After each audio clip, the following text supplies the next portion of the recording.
What's up, nerds? Welcome to Nintendo Pow Block, NGR's Nintendo show for August 25th, 2017. I'm one of your hosts, Corey Derrick, and alongside me, as always, that retro code, Edward Varnell. Someone said Dr. Mario to my house so I could get my voice back. Hello, everybody. Oh my gosh, Ed. Man, this is a big couple days for us. Don't worry though. Yes. Next week you're gonna have a nice PAL Block free week. So anybody that's listening, we're actually recording a couple shows in advance, so you'll have shows next week. But I'm going on vacation. I'm going to New York, and gonna go to the Nintendo World Store, and I'm super excited. I'm so happy. I'm gonna buy something. I don't even care what it is. It's gonna be awesome. But we are recording a couple episodes in advance, so you guys will at least have us next week. Little teaser. A full question block episode. So send in your questions, please. And, Ed, we don't even have the Super Nintendo Classic yet, but you and I are going to speculate and talk about a potential Nintendo 64 Classic. Yes. I'm so excited. I spent like an hour today curating games for the N64 Classic about like the games that I think will definitely be on there, which we'll talk about. But then the majority of the show will be games that we want to see on there. And oh boy, Ed, oh boy, I hope Nintendo ponies up some money to Microsoft because there's a lot of rare games on my list. Oh, I think they will. Yeah, I think they have to. I mean, I wouldn't care if the N64 came with 2 controllers and a bunch of rare games for $120. I'd pay for it. Like, yeah. I mean, it's that system. Anyways, we'll get there. Just not this episode, but that's just a little teaser for you guys next week. Really excited. I'm really excited, Ed. Yes. Yes. I am sad though, Ed. We're not gonna be able to podcast together for like a week. Oh, don't worry. You need the vacation. I know. And I need the rest. I know. Let me tell you what, man. Ever since like we expanded NGR from PAL Block and NGR Radio out to like Nerds Gone Platinum and World 1-1 and Arsenal X and getting the website in order and our partners over at the Brew Review and me talking to other people about promoting their stuff. It's just like it's been a long summer. Yeah. So like I'm ready for a vacation and I know you and Jesse will hold it down in Arsenal X this weekend. Yes. Yeah, I'm ready. I'm ready for a little vacation. Plus, we're gonna go to Atlantic City for a couple days with her cousin and her family, and it's gonna be a super fun time. Yeah, and not just came back from a mini vacation, ready to go on another vacation after 5 weeks of straight video game podcasting and writing, like for the beauty of video games. Coming out to do video game podcasting work with you. It's going to be amazing in a couple of weeks. Oh my gosh, dude, I'm so ready. That's going to be my vacation. Oh, I'm so ready. Oh man, I'm so ready. But yeah, Ed, speaking of video games and podcasting, have you been playing anything?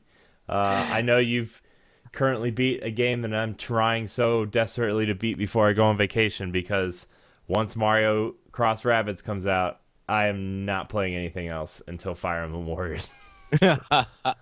Well, yes, everybody, the game that he's mentioning is I did finish Horizon Zero Dawn. Actually got the ending to it. It's still, it's a great game, but I kind of got not too much flack about this, but I was about to have a discussion about it. I still think Sony doesn't. Some companies from Sony do not know how to make a good boss fight. A good, memorable boss fight. Maybe after I beat Horizon and after after I beat it, and maybe we'll have Moose on or something. Maybe we'll do a Horizon kind of spoiler cast, and like A round table almost. yeah, like a roundtable, like what works, what needs improvement, what's bad, like what do they need to take out, that kind of thing, and maybe just like talk about the game as a whole, because I really do like this game a lot, but at the same time, like I think in any other year it might be my game of the year, except for the fact that like Zelda came out this year, and the fact that like from a pure gameplay perspective, Zelda just feels so much tighter and so much cleaner.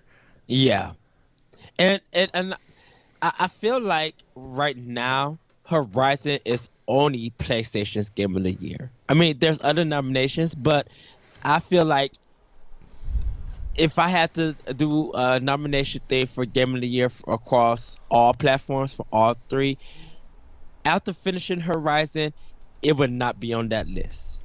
Yeah. I know I said it, but I think when I got to that final section of the boss fights, it it just spoke a little bit too Uncharted for me, and I was just like, you guys still don't know how to get boss fights right. I mean, that's something that like Sony and Microsoft don't do very well. And, Yes. like, I mean, I look. Oh, whoa! I look at like Gears of War. Like, I mean, Gears 2, 3, and 4 all had terrible boss fights at the end, and Gears 1 had a pretty cool boss fight on the train when you're fighting But fighting Rom. that one was unfair though, and I feel like that one was terrible. It's unfair in the fact that he's easier to kill you than it is you to kill him. There's really no way to tell if you're doing any kind of damage to him, and you could easily run out of ammo for that. And it also feels like with that fight, you have to do it co-op. You can't do it with one player, because Dom easily gets killed, and so there's no help for that. Hmm. So it feels like that one is literally unbalanced. It's the clearly, other ones- I think, and I know like Go ahead. I know this is a Nintendo podcast, but like I feel like the ROM fight in Gears of War 1 was definitely balanced for a co-op experience, and like that fight took me forever. Like I played 1, 2, and 3 all by myself on Insane, and in terms of like, besides the pure difficulty of Insane, like the ROM fight took me probably 2 weeks to do, just by myself, because of how I felt it was a little unbalanced for a single player experience. But Right. but yeah, I'll let you know how I feel about the final fight in Horizon. I've heard that that's probably the worst part of the game, but I'm not there yet. Every single trophy I have left in Horizon, except for one, is story based. So, I mean, well, it's not really story based. I have to reach level 50. I have to upgrade my whole upgrade tree, and the one I was talking about was I had to knock down all of the practice dummies in the first area, and I'm like, I didn't even know those are a thing. So I have to like look at a map and plan it out. So Yeah, the cauldron ones I didn't do, so I don't really have any trophies for that. the cauldron boss fights were really cool. Like the last two that I did. Oh, those I did. I mean the test ones. I'm sorry. When you go to the man and he asks you to test the cauldron ones, I did. Like those were better boss fights because it is enemies that you're fighting within the game. But I mean, I can understand it being like very tight.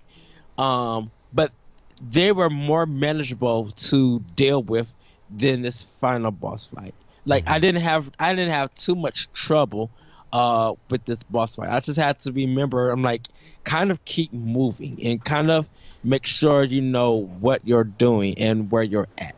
Uh, but other than that, yeah, I got the trophies for all of that stuff. So, but I am playing the game on New Game Plus. I'm playing it on easy just to get the rest of the trophies. That's it. And to level my character up. Like I got 7 more levels I need to get.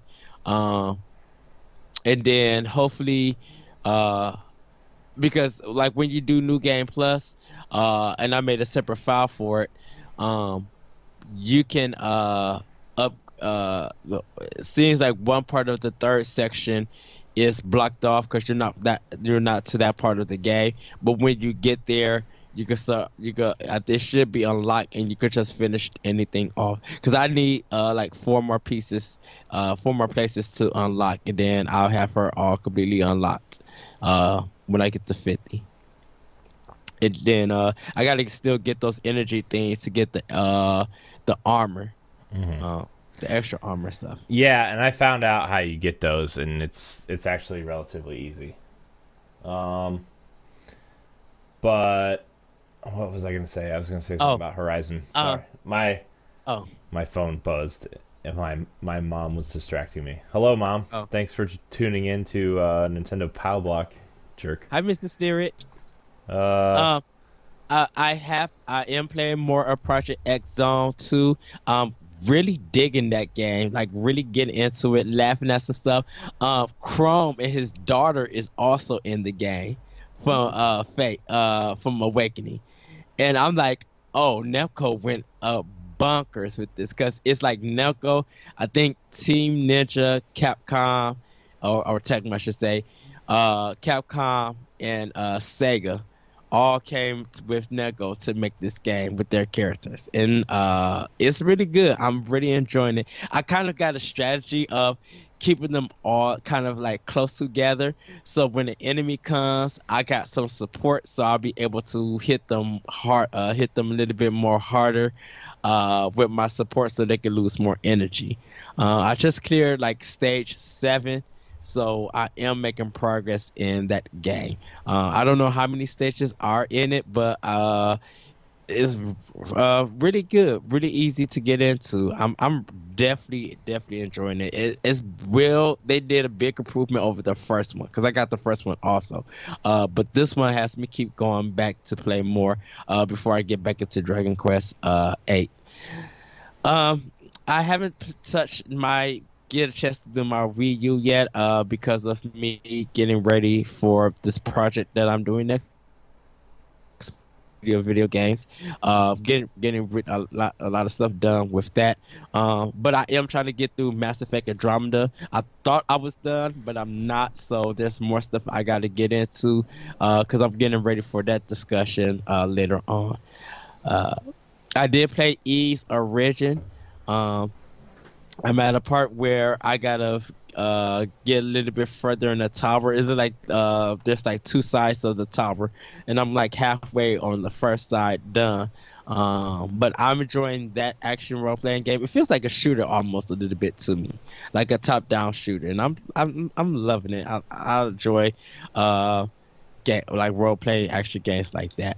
But other than that, probably by the time you see this next week, I will have a lot of Wii U games being played. Like I said, Tokyo Mirage Session, Paper Mario, Color Splash, and Star Fox Zero, and more Breath of the Wild. So I'll give you guys an update on that on next episode. yeah.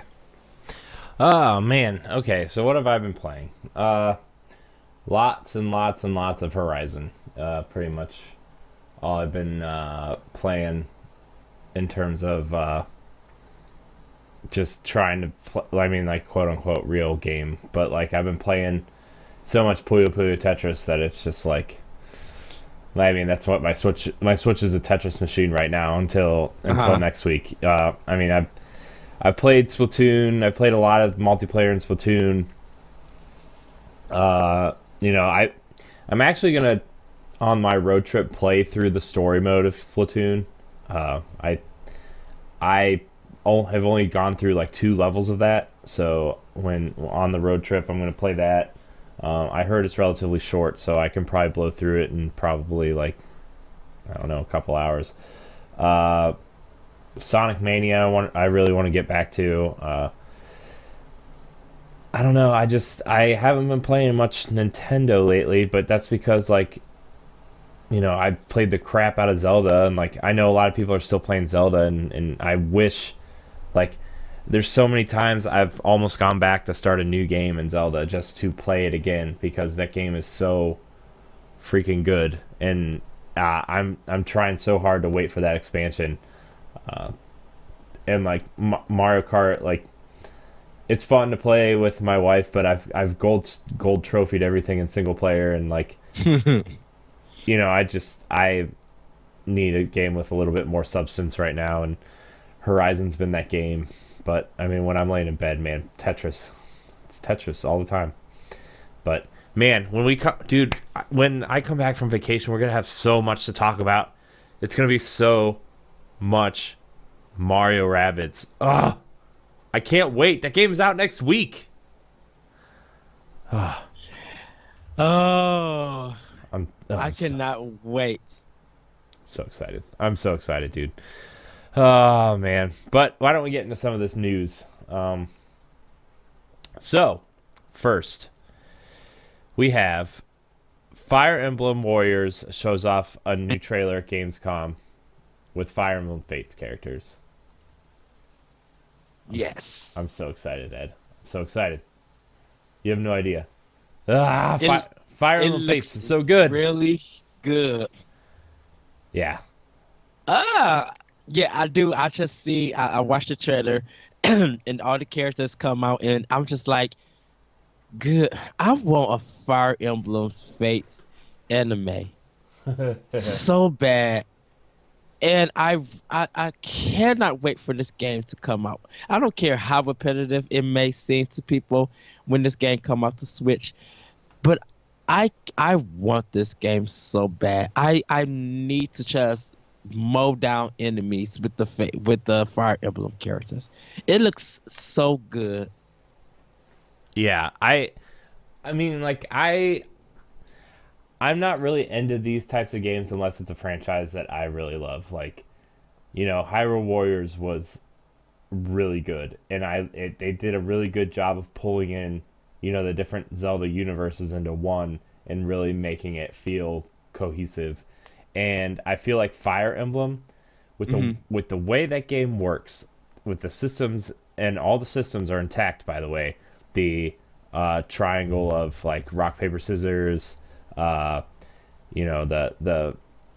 Pegasus characters can fly over water and stuff, and like all these systems are in place in this game, and them being able to use the relationship stuff as a mechanic in this game, and just the fact that they're giving us all this Fire Emblem stuff, ah, just Right.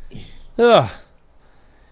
Man, I just like, and seeing these characters in like full HD 3D for the first time is just really exciting. I mean, besides Smash, but like just seeing them in a Fire Emblem setting on Switch in HD gave me chills. Gave me chills. Ugh. Ah, I just want to attack, and then playing it on the go, dude. Like on my break, in case I get frustrated with a customer, I could think that customer's all the enemies, and I can just Slice and swap 'em. dice. Exactly. Yes. Oh, dude, I tell you what, man. This is probably my most anticipated game of the whole year right now. Over Mario Odyssey, over Xenoblade, over Mario Rabbids. Like Fire Emblem Warriors is my most anticipated game this year. I mean, there's games that I know I'm gonna enjoy and I'm gonna get, like, I got Uncharted and Gravity Rush 2, and I'm excited to play them, but they weren't like at the top of my list. Like this tops my list right now. Oh man, so excited. Yes. So excited. Uh Speaking of Switch games, Rocket League on Nintendo Switch is getting exclusive battle cars, including a Mario themed car, a Luigi themed car, and a Samus themed car. Have you seen this? Yes, I did it. That Samus looks sickening. Yeah, it does. Oh my gosh, dude! Like it looks just like her ship from Super Metroid, but Yeah. the wheels are like this green, like they look like Tron cycle wheels, and they have like the green glowy part. The Oh, Samus shit. Like I was like, I'm gonna get Rocket League on Switch because I've always been interested in Rocket League, and I have it on PS4. But like, I don't know. This feels like a handheld game to me. Like it feels like something I would rather play on Switch for some reason. And I was like, I don't know if I'm gonna get it day one. I probably wait until like some of these other games because September and October are kind of busy. Like yeah. they're kind of expensive months for me. But this Samus ship car alone sold this to me. And Oh, I know as soon as this happened, like Larry was like falling out of his chair, like like I think Larry's just gonna go 3D print himself a Matchbox car of this. Like, oh, but this ship looks really good. Like the Mario and Luigi ones, like they look like what I expected them to do because like the Rocket League cars all kind of look the same with just some different decals and designs, and that's kind of all the yeah. Mario and Luigi ones are. But this one, man, oh, so good. I think people are just gonna buy it just because of that Samus car, and people are gonna be like, okay, we need this to be in the next Mario Kart game. Yeah, You yeah, know?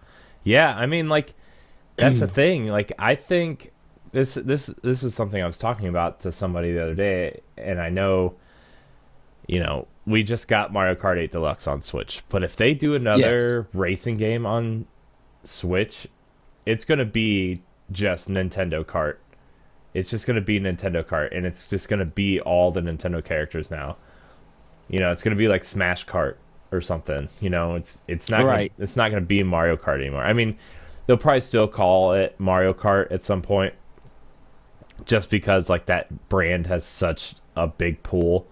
But like, if you start adding Samus and Kirby and Star Fox characters, like imagine like an R wing, but it just hovered. It didn't have wheels. It just hovered, but it still felt like a car racing through like the the world. Or like if they incorporated like F-Zero characters into it or something. Yes. Ah, man. But yeah, What is what's that Fast Racing Neo? That needs Samus car also. yeah. That needs a I'm surprised they didn't try to strike some deal with Nintendo to get some licensed stuff in there. Just because like the whole game was pitched as an F-Zero game, and Nintendo said no, but we can put it on the platform, you know. And then they, like, I don't know, man. I That team is really talented, and I feel like they could do some real work if Nintendo just gave them a little bit of money to do something with F-Zero, or like gave them a license at least to put some iconic quote unquote vehicles in there. Yeah.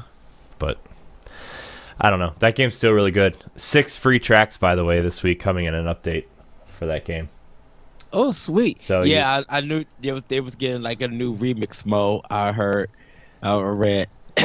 yeah, Which is cool. they're getting a remix mode, and then they're getting 6 brand new tracks too for free this week. So good on them. Free DLC is Yeah. always nice. I have that game and I like it a lot. I haven't played it in a long time, but I like it. It's really hard. But anyways, Yeah. okay.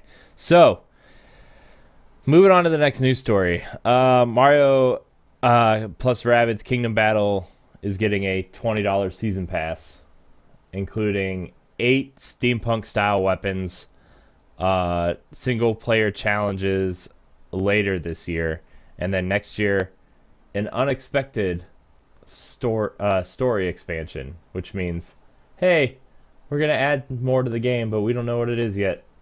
But we'll let you know when we are thinking about it. Yeah. So, I mean, at least it's not like $50, like Call of Duty.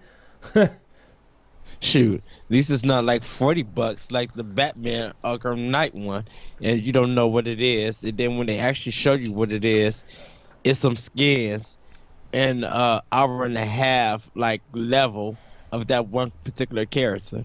Just like the heck, this is like 20. I'm like $100 for a game and a season pass. Oh, screw that. I know. I know. And then you could get like the gold edition for like $15 like 6 months later with the season Right. pass and everything. It was just like, oh man, that game. Going off Nintendo a little bit, Arkham Knight, man, just got kind of railroaded. Like, I feel like Arkham Asylum and Arkham City were so beloved, and then Arkham Knight just kind of came and went, and nobody cared. Well, definitely the drama with the PC version, and then that season pass drama, and it was just like to get the true ending of the game, they made you do all this like side quest crap. Well, with you had the to Riddler. you had to 100% the game. I mean, Right. that's true in a lot of games, though. But people felt gypped. They were just like, why? A lot of people felt like doing all that side quest stuff didn't really affect the ending of the game. Like it didn't do nothing for the story. Yeah, So it just felt like they stretched out the game by forcing you to do all of that nonsense. yeah, yeah. That's true. But I see. I am of the minority that says that Arkham City's my least favorite Batman. Mm-hmm. And I still think Arkham Asylum is the best one because it was the most Metroidy. Like it was, Yeah. it really. I mean, not that it was like a Metroidvania, but it was really cool how like it kind of had that vibe, and it was kind of like a giant maze that you had to get new moves and new weapons to get through and stuff. Like I still think that one's the best, but I still think like Arkham Origins got the shaft too. Like I really loved Arkham Origins. Like that Deathstroke fight was awesome. It was like some of the most. You're right there, Ed. I'm good. I'm sorry, everybody. Ed's getting sick because he's too much podcast. He's all up on that mic. It's Uh, uh well, the Arkham Origins, it was decent, but if you're a Wii U owner, it's a terrible game to have. See, I played it on Wii U. I didn't have any problems with it. Well, this is the thing. They stripped the season pass, took away the DLC, and refunded everybody for the $20. So it was just like, if you want the full game, I don't even think they gave everybody the full DLC. Oh, you mean like in terms of DLC and stuff? Like, yeah, the Yeah. Wii U didn't get any of the DLC. Yeah, they ended up canceling it because, and I don't know if it was due to low sales or something. Yeah, it was due to low sales. It was the same reason why Call of Duty didn't get the season pass, Mass Effect didn't get its DLC. Like, the game didn't sell well on the Wii U, and that, I mean, unless you were published by Nintendo, you didn't sell well on the Wii U, which was sad. But I mean, that's why, the reason why I didn't get Assassin's Creed Rogue was because I was waiting for them to announce it for Wii U, and they never did. It was the 360 PS3 game that came out the same year as Unity, and was almost like a direct tie-in to Black Flag. Like you were playing the story behind Assassin's Creed Rogue was I actually really love Rogue. I wouldn't mind playing that again.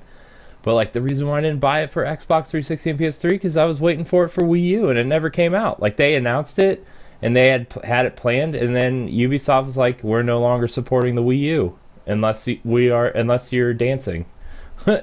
So like, Well, during that time, Unity was out by then, right? the engine. No, The game. Assassin's Creed Unity. Unity. Yeah, because they came out on the same day. Rogue and Unity came out on the same day. Ubisoft was getting humiliated, so it didn't even matter if Rogue when it came to Wii U. They had to fix their broken game. Don't forget, that they had to deal with the PR nightmare of saying why they couldn't put women in the Assassin's Creed universe. Which was dumb Um, because they had already made a game with a woman in it, starring a woman. Pretty much, yeah. The one on PSP. Yeah, that one Oh, was. but Yeah, yeah, the Assassin's Creed Liberation. You were the yeah. what's her name? The half black, half French girl that was like an escaped slave or whatever, and she was like it took place like kind of in between 3 and Black Flag, like in that time period, right? It was Right, like a yeah, it was like a prequel to 3, I think, and they ended up porting that to everything, right? I think they got that HD treatment on 360 and PS3, right? At some yeah. point. I think so. Yeah. Yeah. Um, and so they had to deal with that. And plus, I think I think that year Smash also came out by the time Unity came out. So it didn't really matter if that game didn't come to Nintendo Switch and losing all the support from Ubisoft. Because their games was janky. And didn't nobody really want to play a lot of janky games from Ubisoft. Watch Dogs was a letdown. Yeah, I mean the thing about Watch Dogs though was like by the time it came out 6 months later on Wii U, and by the time it came out on Wii U, you could get it on PS4 or Xbox One for like $15, and nobody's gonna pay $60 for an underperforming version of the game when you can buy the other version for 15 and get the DLC. Right. People had already made up their mind that the game was basic, was really mediocre and kind of underwhelming. Well, I mean the And game was mediocre and underwhelming anyway. Like, well, I mean, well, yeah, but Ubisoft had to deal with sorry, bro. Ubisoft had to deal with that because of the fake trailer that they showed. mhm. All the comparison stuff. So if Ubisoft was going through a period of guess what game is the best thing for Ubisoft on Wii U besides Assassin's Creed Black Flag, depending on how you want to see it. Rayman Legends, Mhm. and it's so better on Wii U than it did any other games. Well, that's And we, because it was the version that had all the extra features. It had all the touchscreen features. It had all the 5 player mode instead of the what was it 2 or 4 player 2 was it 4 was it 4 players on the other yeah, platforms? And like yeah, the person with the gamepad on Wii U could like draw extra platforms, could like block enemies from hitting you and stuff. Like it became almost like a different game because of the person with the gamepad. yeah. Well, and the thing about Ubisoft during that time was that it was unfair that Rayman Legends got held back so the other two systems could get the game. But when it came to Watch Dogs, they held back the Nintendo system and still released the game for the other systems on time before it came to before it came to Nintendo. So it was just like, well, that's unfair. Hmm. Yeah, Ubisoft was just doing some weird, crazy stuff, and they were getting a lot of flack for it.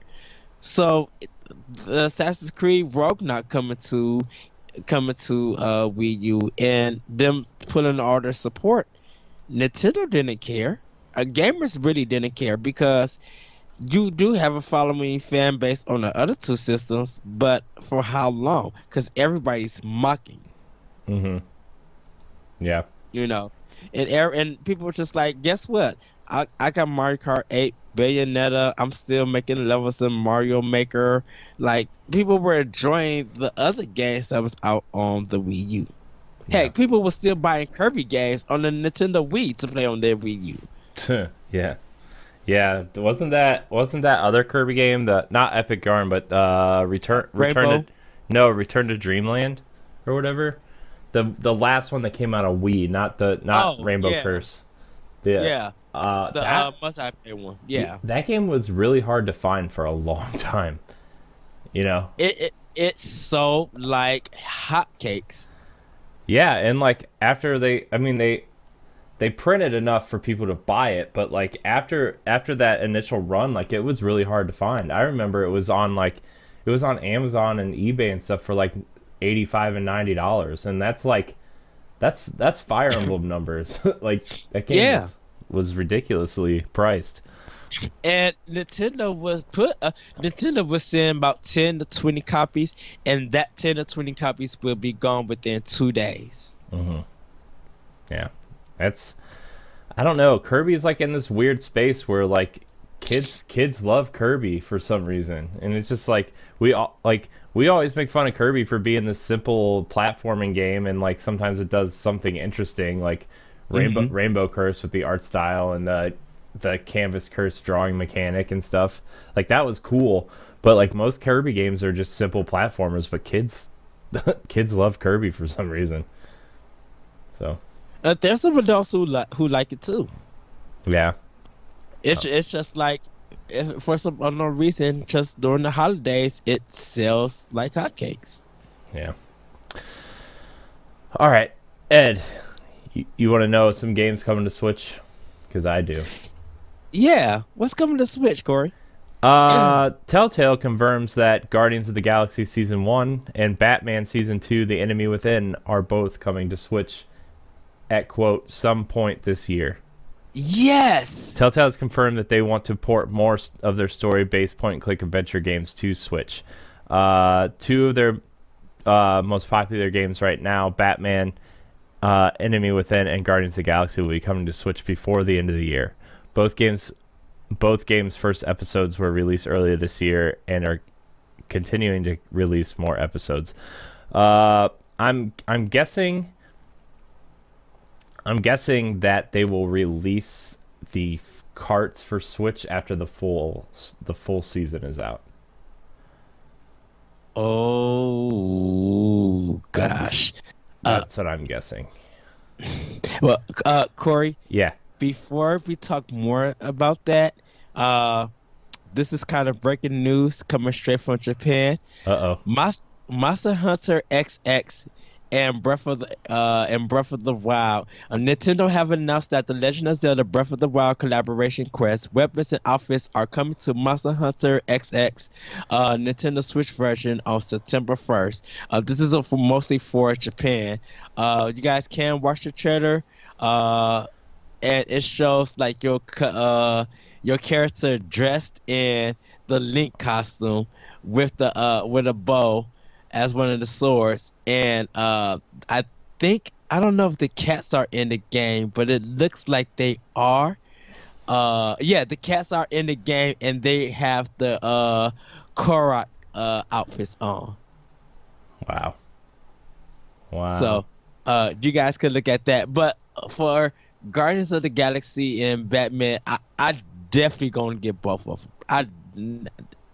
We talked about this last time on the show. Oh, go ahead, Corey. Oh, I was just gonna say like I wonder if they're gonna do like a combo pack for Batman because you really need that first season to play the second season. Like I mean like I know you can do some weird stuff to manipulate the story so like it plays out how Hmm. you want for a second season, but like it's always weird to me. Like it was always weird to me when like season 2 of The Walking Dead came out on PS4 before they ported season 1, but you couldn't carry your save from PS3 to PS4 to play that game. And it was like how do you play the second season of a series based game, uh especially one where your choices matter and you don't carry over the first season? And like Uh-huh. I wonder if that first season will ever come or if they'll just be like, hey, there's a special edition bundle for instead of $30 for the physical cart, you for $40 they'll do a Resident Evil Revelations thing where you get this season here, but you can download the first season with this download code or whatever. I could Yeah. I could kind of see them maybe trying to do that at some point. But I think it'd be one of the smartest moves for them to do that. Hmm. You know. Yeah, yeah. I really like. I still feel like the Switch is like the perfect place for these games. I think and I thought the Vita was a really good place for the first couple. Like I think Wolf Among Us came out on there, and Walking Hmm. Dead season 1 and 2 both were on there. I just think if you're on a plane and or something, or in a car, on a long car ride, and you need to burn a couple hours, like this is a good way to do it. So Yeah, because they're about if you play everything like straight through, depending on what choices you're making, how you look at your dialogue, you could be spending close to about 10 hours mhm. for that whole game. And that might seem kind of short, or it might not, it might be a little bit off, but I'm like, that's your whole flight or train ride or whatever. Or Yeah. even, like you'll be going through the game trying to get through it, and you could look up and be like, "Oh, I'm already here, or we're halfway there." And be like, Mhm. "Yeah." Yeah. Yeah. So I'm gonna be interested to see if they start porting more games over. Uh, Yeah. like I think The Wolf Among Us will make it over at some point. So I don't know. We'll see. I think Telltale in Switch, because like they already do the iPad versions. So Right. And it'll be good for Tales of the Borderland at least try to get some money back by coming to Switch. yeah, yeah. Uh, Arm's new DLC fighter has been confirmed. Lola Pop, a clown named Lola Pop with inflatable limbs, who Nintendo describes as a street performing uh, pugilist and a well-traveled clown. So yeah, she's a clown with balloon animal arms, pretty much. Yeah. There's one GIF that shows that the I think it's Twin Bell. Mm-hmm. Uh, when she hits her hair, and I think if you're like in the arena or with her fans or something, it seems that when you throw your punch at the new character and she blocks it, it bounces off and hits the audience member. Jeez. Yeah. I was just like, wow. I'm like, did that just happen? I'm like, wow. Yeah. Uh, all right, Ed. Last news story of the day. Well, it kind of came out last week, but uh, Ed, is your Wii still plugged in? Fortunately, it's not. Because we have a new Wii game coming out. Not a Wii U game, a Wii game. Let's Sing 2018 coming to Switch and Wii. Let's Sing 2018 will be coming out on Switch on October 20th. Skipping the Wii U, but it is coming out on the Wii. Uh, quote, with an install base of 100 plus million worldwide, we're rolling the dice to see if we can sell some games on it in 2017. No one is going to buy this garbage. I'm sorry. Let's Sing features 30 hit tracks such as Hymn for the Weekend from Coldplay, Faded from Alan Walker, Rockabye from Clean Bandit featuring Sean Paul and Anna Marie, and others. If anyone buys this and for fun, and at least play it on your Wii U. I mean, why? I mean, what's the reason of playing it on the Wii? I mean, if you want to play it on the Switch too, that's fine. But nobody's gonna buy this karaoke garbage. Yeah. Yeah, I just that whole phase of gaming has just kind of gone out the Because window. A, are they gonna include a mic for it? B, if they don't include a mic, how are people gonna play it? And if these songs are, if these songs are not known or popular, who's gonna care? Like, the Rockabye with Clean Bandit and Sean Paul and Marie. That's probably maybe the one hit that I know off of that. So what's gonna be the rest of the 27 other songs on that CD? You know, Yeah. Well. Oh man. like like like if they're gonna sit it on the Wii, folks are gonna get drunk to play that game. Yeah. Oh yeah. Well. Oh man. All right, Ed. There's one other news story I forgot to bring up. NBA 2K18. As you know, as a basketball fan from Akron, Ohio, and a fan of the Cleveland Cavaliers, there's been a lot of hubbubaloo and a lot of stress put on the Cleveland Cavaliers by the trade request of star point guard Kyrie Irving, Mm-hmm. also known as the cover athlete of NBA 2K18. He was traded this week to the Boston Celtics, and the cover of NBA 2K18 still has him in a Cavs uniform. But don't fret. If you really need your cover to be up to date, NBA 2K18 will be getting a new cover sometime this fall with Kyrie Irving in a Celtics uniform. That's all. They also released the rosters of the all-time teams. How about nobody cares? It's a cover. People just want to play the game. I know. As for us Nintendo players, we want to play it on the go and we want to play it with friends with their own Switch. We don't care about the cover. Some people do, man. Some people do. Guess what cover- Some people around here are boycotting the game because Kyrie Irving got traded. And I'm Because just like, they're idiots. I'm just like, you're gonna boycott a game because one of your favorite players on a team is the cover athlete, and you don't want to, like, he's not. He already got his money, like, he already got paid. You're not supporting him.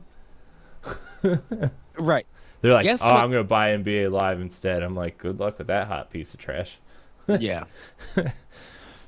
Good luck, good night, and goodbye. Oh, man. Yeah. Guess what art cover that I want? I want the Super Mario Galaxy one. No, Super Mario Odyssey. Sorry about that. And I'd rather have a cover of King Koopa in his diamond white suit. Like, just make an inversible cover and put a new person on it. Like, Yeah. I don't know, man. Some people are just, they're out there, man. They're out there.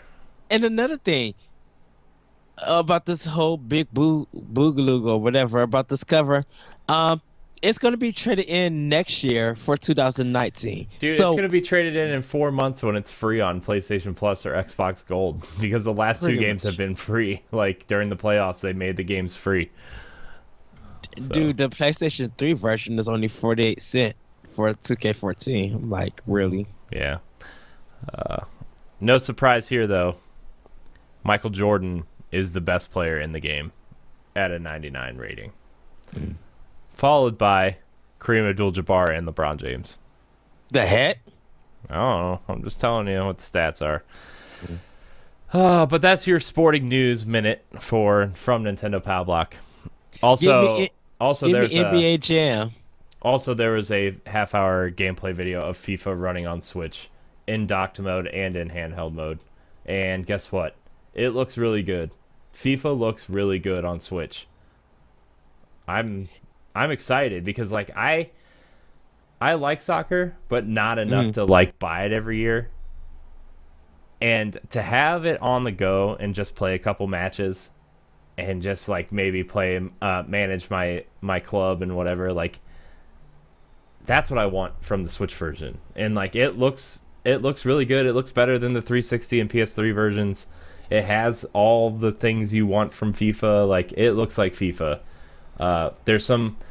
There were some like weird lighting issues I saw that they're not bad lighting issues. They're just not the dynamic lighting issues like that are in the Xbox One and PS4 versions.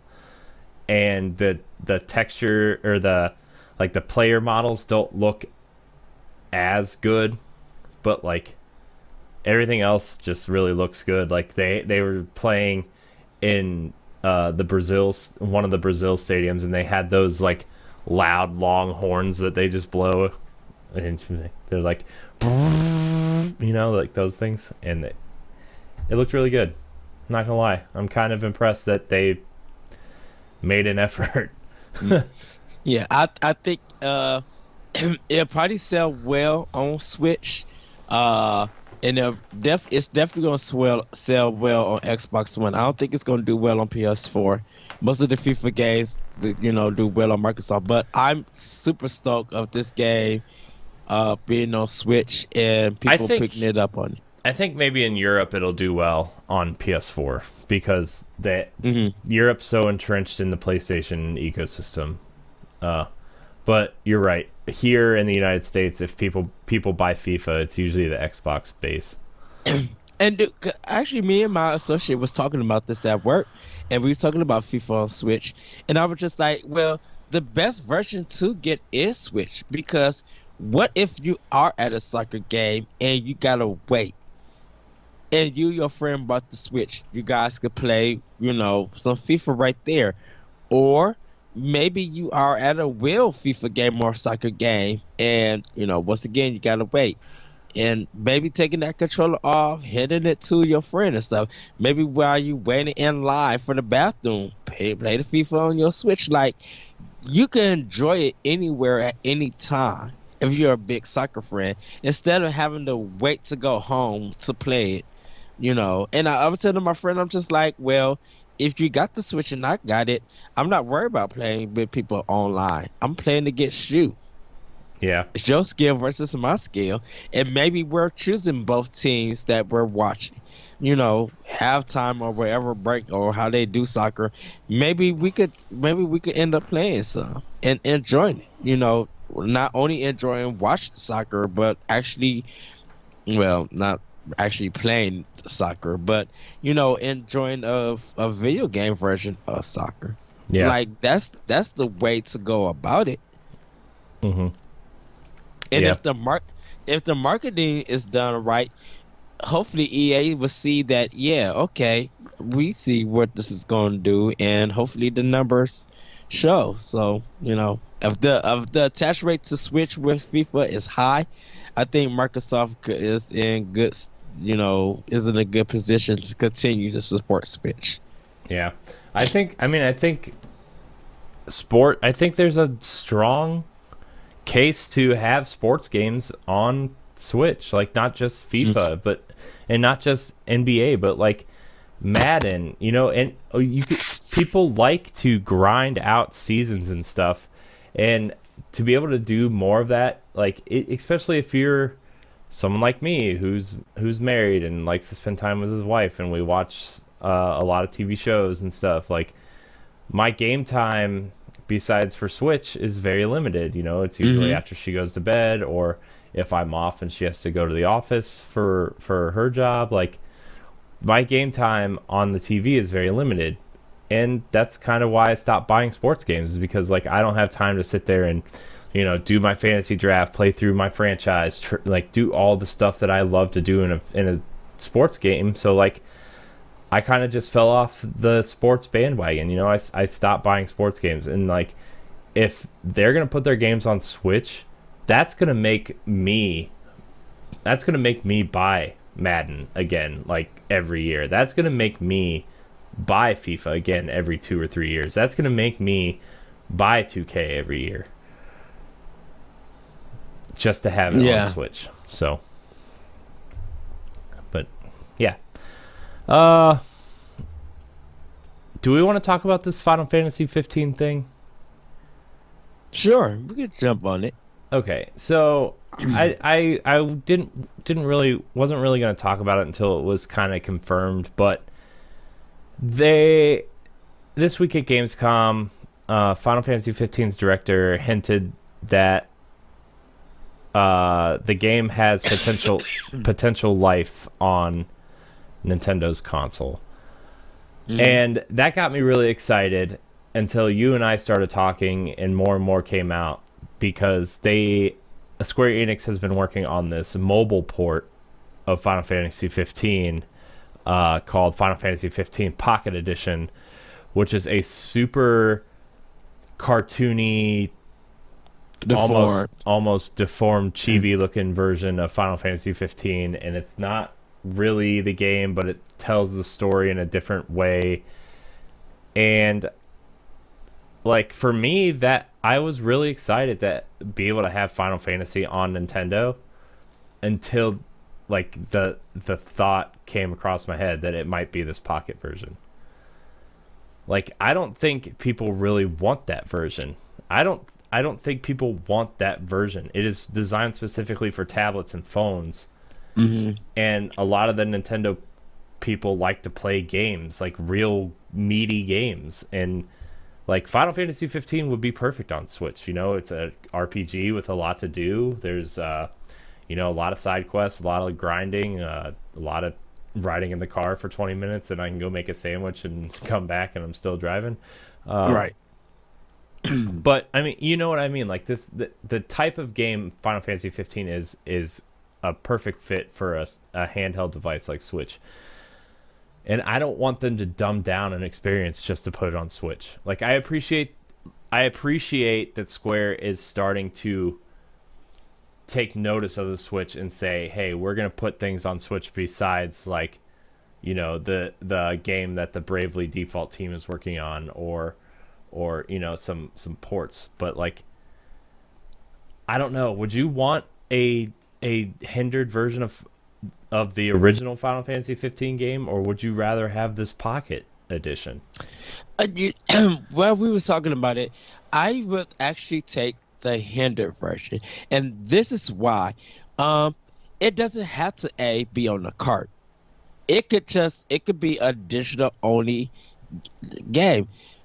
The visuals of it is not spectacular because how many of us was talking about the visuals on Xbox One and PS4, or even when it comes to PC? Like were we talking about anything about the graphics? I haven't read anything about it. So it don't have to look big and spectacular. It just needs to run at a steady frame rate, and it, you know, we could just have fun with it. You know, a lot of us play Final Fantasy sometimes for the characters, for the music, and for the story. If we get a downgraded version of the game on Switch, guess what? People are going to buy it because they want to play something like that on the go. They Right. want that full experience, and they would show Square Enix, hey, if you guys are willing to bring a Final Fantasy game, bring it to the Switch because we want to play that game. And it doesn't have to be a big game. Look how well Final Fantasy 12 does. Like if Final Fantasy 12 came to Switch over Final Fantasy 15, people would be super stoked for that to happen. Yeah. Yeah. You know, like I would double dip. Like I got it on PS4 and I enjoyed it a lot. But there's a lot more to that game that I wanted to do and wanted to experience. And like I said earlier in the show, like I can't really do that with the time I have to game. Like I wanted to do more. I wanted to explore more of those dungeons. I wanted to go do the secret rooms. I wanted to experience some of the DLC, you know? Like I really wanted to do that. And with the limited amount of game time, I couldn't really do that. But with Switch, like I could do that. I could put, you know, 20 to 30 more hours into that game to get what I wanted to get out of it, you know? Like if that engine, I think I might be wrong on this, but that engine was the engine that ran Final Fantasy 13, correct? Yes. So we know that engine can run on underpowered hardware. That game doesn't need to be 1080p or 4K on the Switch. It can't. Like it just can't to fit on a cart. But if you can dumb it down to 720p, lighten up the textures a little bit, maybe even put a little bit of stylization on it, or like make the draw distance a little less. Corey, this is the thing about it. Release Final Fantasy 15 and in a lower whatever you got to do on Switch. If you add those amiibos, to the 4 guys that's in the game, Oh jeez. what What if you use the Cloud Smash amiibo and you could add Cloud as a as a playable character, like in your What party. that game is going to sell bunkers of numbers. That amiibo is going to be hard to find. I'm lucky that they got enough cloud amiibos out for people to buy it. And people were worried about they wouldn't have enough. Like Bayonetta, she sold, she's gone. Like she sold, it's hard finding her for Yeah. some places. But like if they Only the Bayonetta 1 though. Only Bayonetta 1, not Bayonetta 2. Bayonetta 2 is available here at least. oh yeah. But Uh and Ba- sorry, go ahead. Sorry. oh yeah, Bayonetta one. I think a lot of people wanted both of them. A lot of people got both of them. Uh, but yeah, but Final Fantasy, if they do a Final Fantasy 15 for Switch, that's gonna be double the numbers. Guys who are into these characters and some girls who are into these characters, they're gonna buy their favorite amiibo of that character, and it don't really have to unlock any new DLC or anything like that. They could just unlock some stuff, but people will be down for that. Hmm.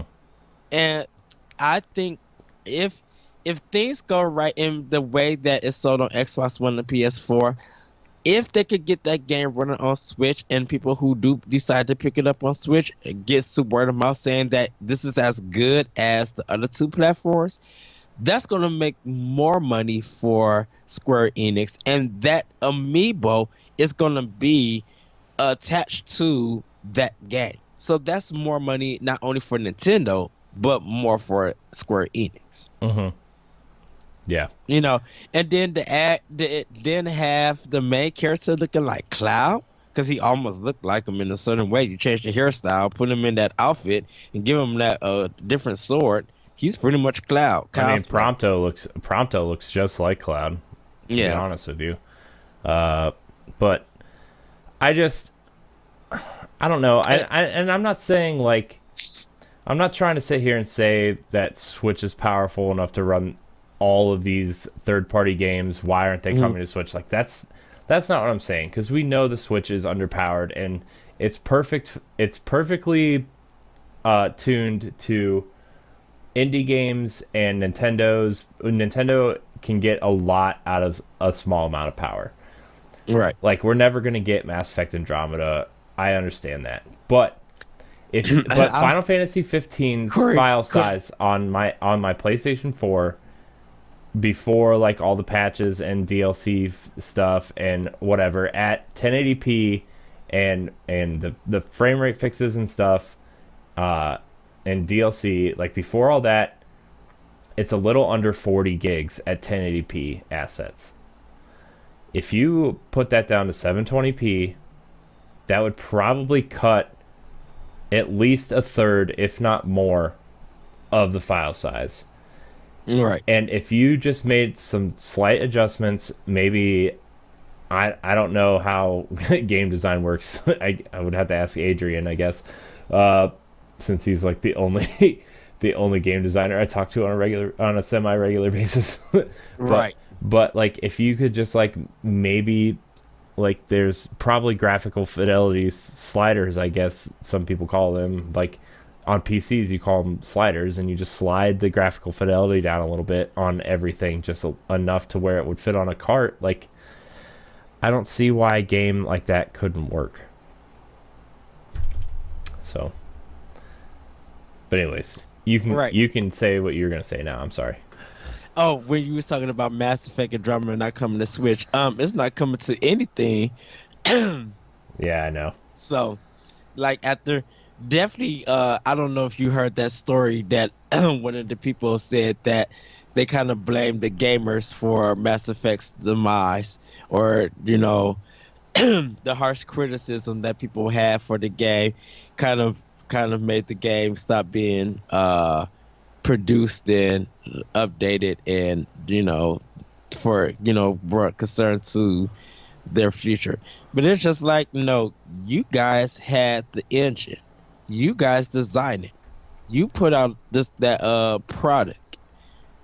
Our criticism of it goes hand in hand. You can't say that it made you money and you bring all this good news to the investors, and then you blame the gamers for its harsh criticism affecting the game sales. And it's just like that doesn't go hand in hand. You gotta, if our harsh criticism affected the game, then why did it make you money? You're bringing it to the investors. That doesn't make sense. Mm-hmm. You Yeah. know. Yeah. I don't know. It's just it. I just feel like a game like Final Fantasy 15, like it's a pretty game. Don't get me wrong. Hmm. It's a pretty game, and like the environments and stuff are pretty, but it's not like the character designs and stuff aren't so graphically intensive. They're no. It's nowhere near Horizon or Uncharted or even Mass Effect to that extent. Like that, like the graphics aren't like. And I know there's a lot going on behind just the graphics, like the math and stuff, the RPG math that goes on behind the scenes. But like Right. that stuff isn't really super intensive either, you know? Well, this is the thing about it. Xenoblade 2.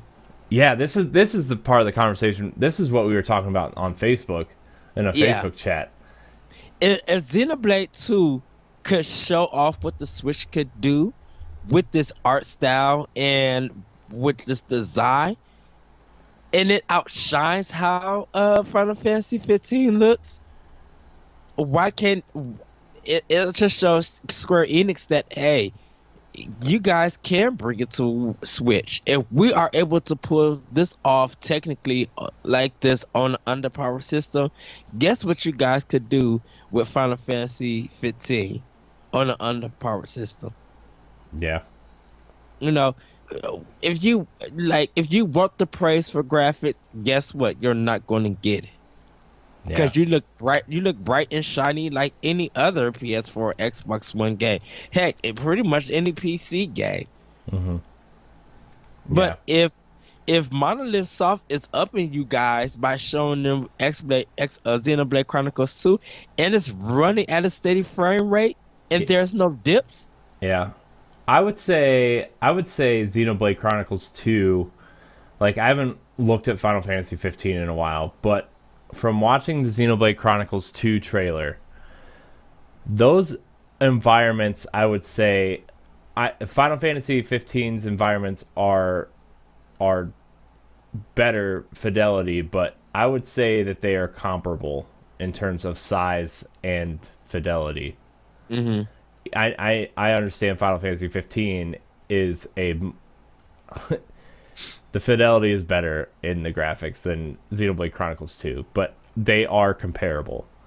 And I would say Xenoblade Chronicles 2, at least by interviews and what they've shown, and just based on the size of the world that Zelda was, like Xenoblade Chronicles 2 is going to be a bigger game than Final Fantasy 15. And Xenoblade 2 got little stuff that if you don't pay attention, you miss. Because didn't we talk about that one of the islands in the back, or it looked like one of the monsters or something, and it was moving? Yeah, the mountain when like that first big open area in the trailer for Xenoblade Chronicles 2. You see, I'm guessing, is the main character running through the field, and there's clouds in the sky, and you're running towards like the city, and you see a mountain on the left side of the screen. But if you watch it, the mountain is moving, which means it's a giant monster. Like, it is a giant monster.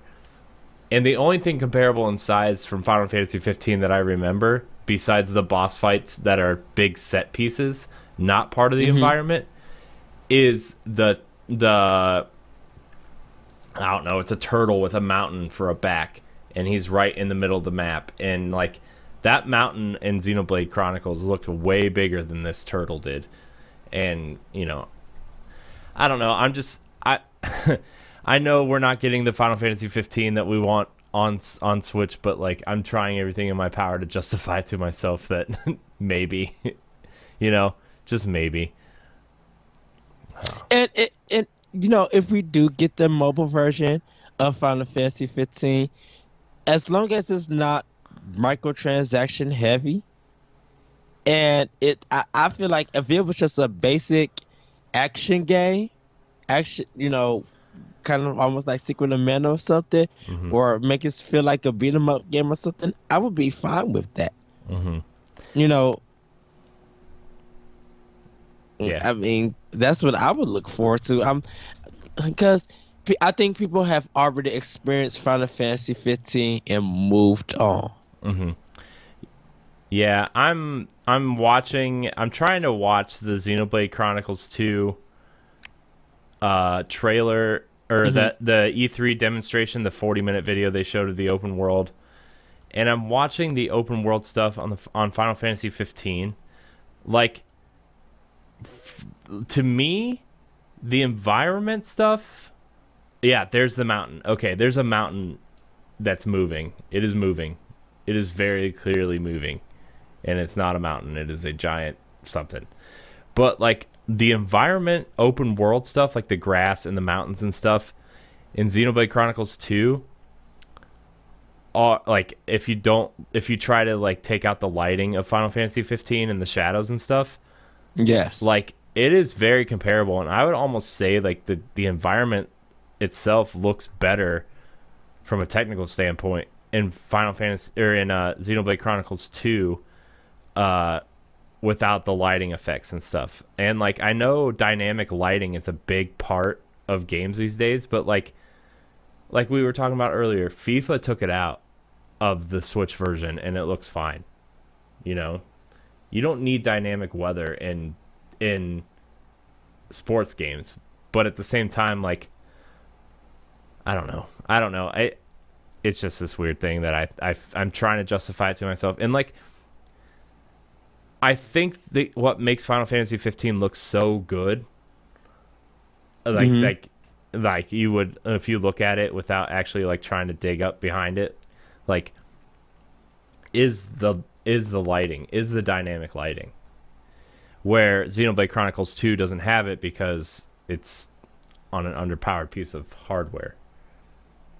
Like that's and I think the environments in Xenoblade Chronicles 2 look comparable to Final Fantasy 15 if you took the dynamic lighting out. Like I just think it Hmm. does. Like you see this mountain moving, like it's clearly not a mountain. It's a monster that's walking, but it looks like a mountain because it's so big. I don't know. I'm just I'm I just don't want that stupid pocket version. I'm sorry. Like I just watched the thing of that too, and it just looks real bad. But like I said, I would prefer Final Fantasy 12 to come to Switch and complement that system. If I want an open world RPG, I feel like Xenoblade Chronicles 2 or Xenoblade 2 is going to fulfill that for me. Final Fantasy 15, I have that on Xbox One. If the same game came out for Switch, if it came out with some amiibos and they added more stuff, then I would pick it up. Other than that, if it's like the same game, and it doesn't offer anything in its content, I already own it for one, so I don't need to double dip. Yeah. So they're gonna have to really add a lot of stuff and really market it very well for it to come when it comes if it comes to Switch and get people to talk about it and sell it. Like I think the Final Fantasy theater rhythm with Final Fantasy 15's music in it, I think that would be a better decision than just bringing Final Fantasy 15 to Switch. Yeah. Yeah. Like I'm watching this pocket version. Like I agree with you. I would love to see like the HD remasters of 12 and 10 Hmm. come to Switch and really flesh out like an RPG package for Switch, because like that's what I really want on Switch. It's just a bunch of RPGs in general, and Right. when they were talking about maybe porting Xenoblade Chronicles X, and earlier this week we talked about Monolith's next project and how exciting that was. Like, Yeah. we still got Project Octopath Traveler coming at some point. Lost Spheres coming. Like, we already got I Am Setsuna, which I still need to get a physical copy of that game. Oh yes. I need to go back to it on PS4. But when I get my Switch, it's a it's a purchase. I gotta have it on Switch. Yeah. So like, I just think I just think that, if Square said, look, we're putting our flagship franchise, a numbered version of our flagship franchise, on Switch, I think that would really just make a statement. I think Yes. that would be a, like, who knows if it would sell well. Like, I probably would. Like, I'm assuming it would. And I'm just saying, from making a statement, that would be a statement making game. It would be a historic game, because Mm-hmm. Nintendo hasn't had a properly numbered Final Fantasy since 3, well, 6, I guess. 3, 6, whatever. Like, when they made the jump to PlayStation, like, that was a big blow to Nintendo, and that would really just make a statement if Square said, "Hey, Final Fantasy 15 is coming back to a Nintendo platform. It is the full version. It is the PS4, Xbox One game. This It might look a little bit different because Switch is underpowered, but it is the full game. You can still do everything. It still has the DLC, yada yada, blah blah blah. So Mm. that's just my opinion. Well, I know this is. We'll probably have a different talk one day about this, or probably on another podcast. I think during the Final Fantasy days on PlayStation, I think they were trying to find their way, and even though they left Nintendo, I think they found their way with 9. yeah, Well, they found their 'cause way. They found their way back, I should say, because like 7 and 8 started moving into more mechanized, like futuristic style thing, while still trying to keep a little fantasy element. Whereas 9 just totally went back and was like, "Hey, we're just doing old school Final Fantasy. Here's your 4-member party. Here's like a little job system that's kind of light. It's just an RPG." yeah. But I think it it kind of lost its way after Final Fantasy 13, and Bravely Default overshadowed that. Mm-hmm. And even though Final Fantasy was taken away from Nintendo, Nintendo got the exclusive with Dragon Quest, Mm-hmm. and look how big that did for them. Like, Dragon Quest 8 probably didn't sell that well for PlayStation 2. But people were buying 4. People were buying 5 and 6. People bought 7 and 8 for 3DS.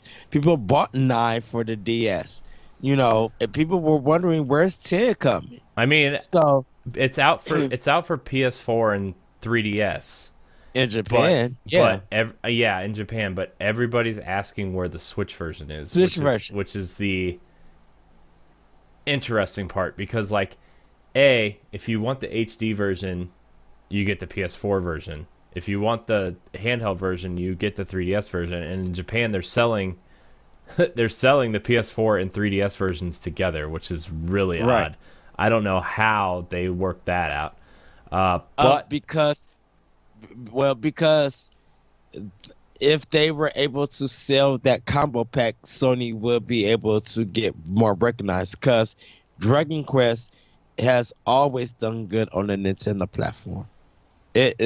When they switched to Sony, it might have did well. It might have got a little bit talk, but if you look at the numbers with Dragon Quest 11 11 being on 3DS, people bought that more than they did for PS4. PS4 they said it got digital sales, so we can't count that, but it sold like hotcakes on 3DS in Japan. yeah, and I'm really excited for that Switch version. Yeah, and that would show Square Enix that Dragon Quest belongs on the Nintendo platform. Yeah, it still could go to Sony or Microsoft if they decide to, but people want this game, and if they could get that same experience with their 3DS and on Switch, and 3DS and Switch can talk to each other later on down the line, that's going to be the one to get with the Dragon Quest series. They're going, and not only Japanese people are going to show it. Hopefully, Europe and us here in America show Sony. I mean, not show Sony. Show Square Enix that hey, we want Dragon Quest. You know, Dragon Quest builders, I want on PlayStation, and I can't wait for Part 2 to come out. But if they brought it to Switch, I would be like, well, I might as well get it on Switch. Yeah. Because it would be cool to sit by you and you help create a town with me. We're both working together. Yeah. Yeah. I hope that they announce a Switch version soon and a Western release date. Yes. I really want that game because it looks cool. It looks good. So, but I think that's gonna wrap it up for this episode of Nintendo Power Block. Like I said, we are not doing any news for next week's episodes because we're recording them in advance. We're going to do a question block episode and a Nintendo 64 Classic Edition episode where Ed and I discuss what games will definitely be on it, what games definitely won't be on it, and what games we really, really want on that Nintendo 64 Classic. So, anything else, Ed? Is there anything else? I think they announced PayPal for Nintendo Switch coming, but I don't know if America is getting it. Yeah, that's right. So if I'm still wondering when Hulu Netflix is gonna be on Switch. Yeah, yeah. I mean, it'll come eventually. Yeah, but other than that, everybody, just keep on checking for Nintendo news. There's just been more games and stuff announced, and we can't keep up. Yeah, there are so many games being announced for Switch. It's not even crazy. Like a Zero Striker Gunvolt, the Striker pack, the dual pack of the 3DS games is coming to Switch on August 31st as a physical release. Let me see some of the other announcements. Oh, like I said earlier, Fire Emblem Warriors is coming out on October 20th, so that's big. Yeah. I'm sorry about that, everybody. There's a game called Red Game and Green Game that's coming to Switch. That got announced. Zed Blade is a shoot 'em up that's coming to Switch. eShop next week. Like. How many games? It feels like on Switch every day a game is getting announced. Yeah. Yeah, I know. I can't believe how many indie games, like quality indie games, we're getting. It's not just like the flood of indie games that comes to Xbox and PlayStation every week. It's right. Quality games that Nintendo seems to be supporting, you know? So it's crazy. But anyways, Ed, where can people find you on the internet? You guys can find me on Twitter at ThatRetroCode, and you can also hear my podcast, Optional Opinion, on SoundCloud, iTunes, Google Play, and other podcast apps. You can check me out on Arsenal X with Corey and Jesse, our Xbox podcast. Check out The Moment at ScrimmageFrogs.com. You can read Optional Opinion on IGN.com under Anime, ENIME. Check out our Hey, Let's Pod and Play. We'll be back with new episodes, you guys. And you can check out my Twitch channel, The Lyrical One, for our Let's Learn series. I'm in the process of getting a Switch, so I will let you guys know more about that. I'll put out my friend codes if you guys want to friend me. And hopefully one day we could talk more Nintendo. Yeah, Nintendo. Woo!